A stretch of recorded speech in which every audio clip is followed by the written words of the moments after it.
Guys બધાને good morning. રાતે વરસાદ આવ્યો હતો, તમે જોયો બધો। રાતે વરસાદ આવ્યો હતો, મુરઝાય છે અને અમારે બધું કપાસનું જે રૂ હતું તે પણ બધું બગડી ગયું છે, કેમ કે બધો વરસાદ પડે એટલે પાણીમાં બધું પલળી ગયું। Mummy good morning. Good morning. Mummy વાસણ ઘસવા બેસી છે અત્યારે। કોમલ બેન કચરો વાળે છે।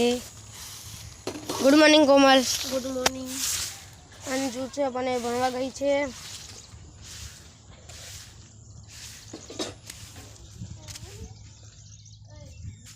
અહીંયા ગાય છે,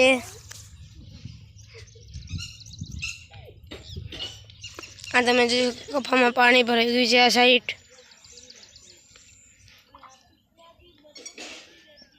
આ બધું પાણી ભરાઈ ગયું છે। રાતે બહુ જ વરસાદ પડ્યો, આમ એ લોકો 2-3 ઝાપટા નાખી ગયો રાતે આવીને। અમારું બધું બગાડી ગયો છેલ્લે આવીને। અહીંયા તમે જોઈ શકો છો બધું રૂ બગડી ગયું છે, બધું આવડું થઈ ગયું છે। આ છેલ્લે આ વરસાદ પણ કેવો છેલ્લે આવીને બધું બગાડીને ગયો। એક ખેતર તો અમે વેણી નાખ્યું હતું રૂનું, અને 1, 2, 3 ખેતર બાકી હતા રૂના વીણવાના, અને વરસાદ પડી ગયો। આપણે જઈએ છીએ મગફળી તરફ। મગફળી આવી ગઈ છે, દાણા પણ આવે, દાણા બેસી ગયા છે। હવે નવરાત્રિ પણ નજીક આવે છે, એટલે નવરાત્રિ આવશે ત્યારે મગફળી નીકળી જશે, ત્યારે બધી મગફળી નીકળી જશે।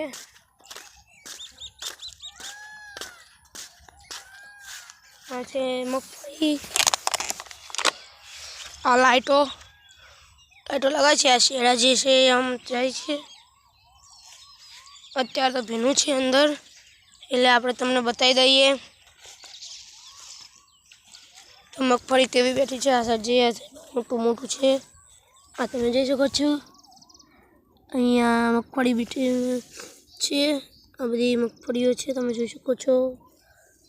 હજી આપણે આમ કરીએ તો બીજી આવે, પણ આપણે ખોતરવું નથી બધું।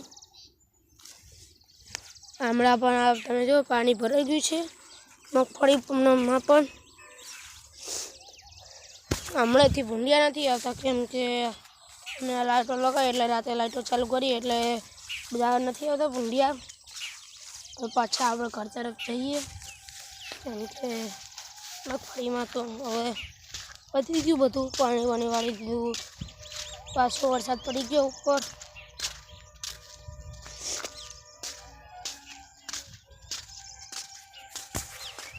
અહીંયા બધું રૂ બગડી ગયું છે બધા કપાસમાં।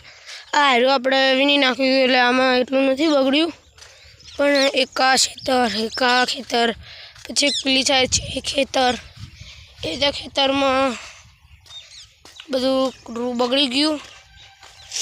બધું રૂ બગડી ગયું, હવે શું ખેડૂતને કશું પાલવે નહીં, કેમ કે વરસાદ આવે એટલે બધું રૂ બગડી ગયું। મગફળી થાય છે હવે ઈંડા પણ અમારે એટલા નથી વાવ્યા, કેમ કે મગફળી કરીને 4 વીઘા એટલે પછી એટલા નથી વાવ્યા। અને છાપરું પણ પડી ગયું છે, રાતે વરસાદ આવ્યો અને વાયરો ચડ્યો ને તે આ સાઈડની ધોપલી હતી એ પડી ગઈ, તે આખું છાપરું નીચે, આ સાઈડથી 2 ધોપલીઓ રહી ગઈ, બીજી બધી નીચે પડી ગઈ। અહીંયા તમે જોઈ શકો છો, અહીંયા છે ફૂલ, અહીંયા અલગ ફૂલ વાયા છે અમે। અહીંયા ગલગોટાનું ફૂલ હતું પણ ખાઈ ગયા, અને આ સાઈડ છે લીંબોડી। અને હવે આપણે જઈએ છીએ પાછો, કેમ કે આપણે વાવી દીધા છે 2 પપૈયા અને 1 મોટી લીંબોડી છે, એટલે આપણે ચેક કરતા આવીએ થયા છે કે નહીં। ચક્કર લઈએ આપણે જઈને, થઈ ગયા છે આમ તો ચેક કરવું પડે।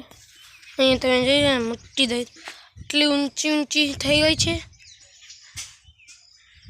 લીંબોડી। પપૈયા આપણે 2 વાવે તો 1 થઈ ગયું ને 1 નથી થયું, 1 આ નવા પન્ના નાખ્યા છે, થઈ તો ગયું। અને એનું છે ને આ મોટું છે અને આ પત્તા નાખે છે. આ લીંબુડી આટલી મોટી થઈ ગઈ પણ એક લીંબુ નથી. કહો લગભગ આપણે જે આ છે ને જ છે. અને અહીંયા અમારા ગોરી અને રેડલો ઊભા છે. લાઈક શેર સબસ્ક્રાઈબ કરવાનું ભૂલતા નહીં.